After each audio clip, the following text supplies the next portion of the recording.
Today we're going to be decluttering our dresser drawers, step-by-step tutorial, so I highly encourage you to do it with me. Off to my closet.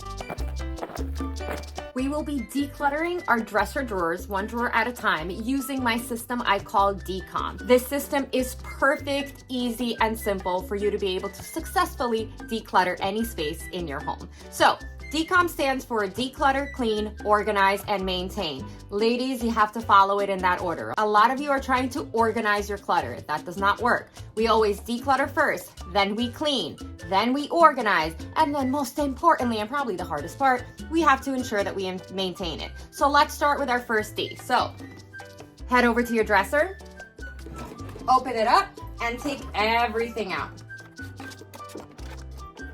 I highly encourage you to do one dresser drawer at a time, because if we're doing too many drawers, we might get tired and start slacking, and then it's just gonna end up sitting in the middle of your living room, not done. So let's tackle one drawer at a time, okay?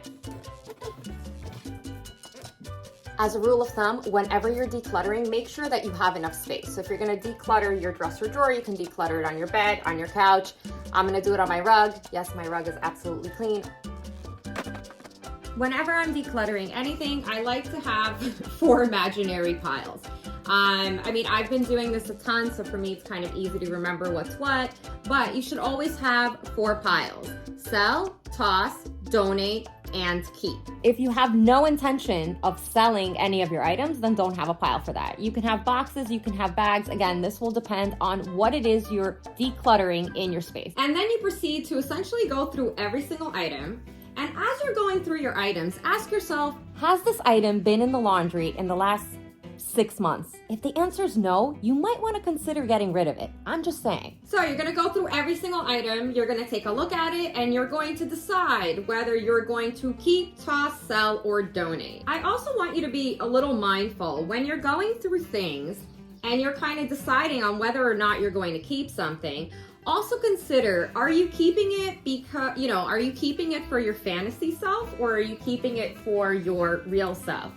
A lot of times we hold on to things for our fantasy selves, right? We have maybe shirts and dresses, or, whatever it may be, pants, dress shirts. We're holding on to these things for our fantasy self, the person we wish we were, right? So maybe we're holding on to some going out outfits, but we're now a mom of 3 kids and we don't really go out much, right? So a lot of times we don't actually need the fancy items. So just be very, very mindful. So you're gonna continue to go through every single item. So this is my toss pile, my keep pile, my donate pile. I'm actually not gonna have a sell pile today, so I just have 3. And you're gonna proceed to go through every single one. A lot of times, ladies, what might help is to set a timer. Sometimes decluttering can be an incredibly overwhelming experience, and it feels like it goes on forever. And this is why I highly encourage you to just start with a small section, especially if you're somebody who tends to get overwhelmed when it comes to decluttering. Starting small is a great way to begin, because it's easy, it's simple, it doesn't take a lot of time, and it prevents the feelings of overwhelm. And not only that, and most importantly, it motivates you to keep going. Okay, I don't even know why. I don't think I've ever worn this shirt ever. I feel like this shirt is completely brand new. I must have been in the mood and thought that I would wear a vibrant color like this. I don't wear red. So that's gonna go into the donate pile. So again, you're gonna keep going. So it's your keep pile. When it comes to donating, make sure that whatever you're putting into the donate pile is actually good quality. A lot of times, everything that we kind of don't want to keep, we end up putting in the donate pile. The problem with that is that the donation organization is still gonna have to go through all of your stuff, and they're still gonna get rid of things that are not in good condition. So if you're going to be donating, I know for a lot of us it's hard to throw things out, right? We feel like we're being wasteful. Please just make sure that whatever you're giving away to donation is in good quality. And it's so interesting that when you end up doing this, you realize that you have duplicates, right? You have multiples of the same thing. Now, when it comes to our wardrobe, sometimes it is intentional for us to have duplicates of the same thing. I wear a lot of black tank tops and black t-shirts, so my t-shirt drawer consists of tons of that. All right, and that's it. We are now complete. We have 3 piles. And here are the 3 piles. So we have the keep pile, we have the toss pile, and we have the donate pile. Looking to create your perfect capsule wardrobe? You can check out this video here. The next step is going to be to clean. So remember, decom is declutter, clean, organize, and maintain. So after you've decluttered, celebrate! Congratulations, you just finished decluttering an entire drawer. The next thing you're gonna do is you're gonna take a minute or two to clean that drawer. You can clean it, I'm gonna be using a wipe. You can clean it with an all-purpose cleaner. Obviously, be consciously aware of the fact that your clothing is being stored there, so I really don't recommend that you use any kind of toxic cleaners. So give it a nice wipe down. Also, just as a pro tip, if you have a lot of like particles and stuff in there, you can also use a vacuum.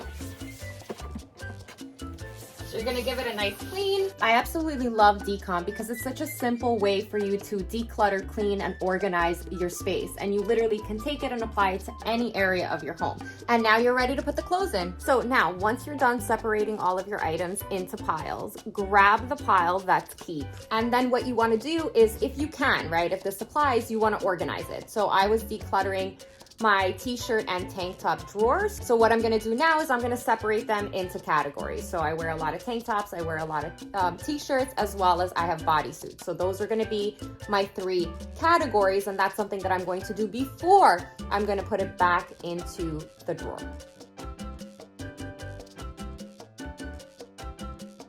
And see, now these are my 3 very neat piles. So when you're ready to put things back in the drawer, it's already folded and ready to go. The next step is to organize. Now we already separated our stuff into categories. If you haven't done that already, do it now. So you wanna make sure that when you're decluttering, you clean, and then that the stuff that you're putting back is organized.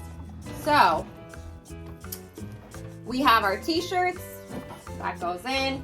We have our tank tops. And for me, we have our bodysuits, okay? And now our drawer is nice and organized. If you're ready to declutter your entire closet, to organize it, to learn where to sell your products and create a capsule wardrobe, I have an entire course dedicated just to that. I'll leave a link to it in the description. And finally, don't forget to maintain. Now, maintaining after we've decluttered becomes so much easier since we've cleaned and we've organized our stuff. So the next time that you're tempted to just throw a t-shirt back into the dresser, fold it first and put it back in its designated space. As always, good luck on your decluttering journey. Thank you so much for watching, and remember to be good to yourselves.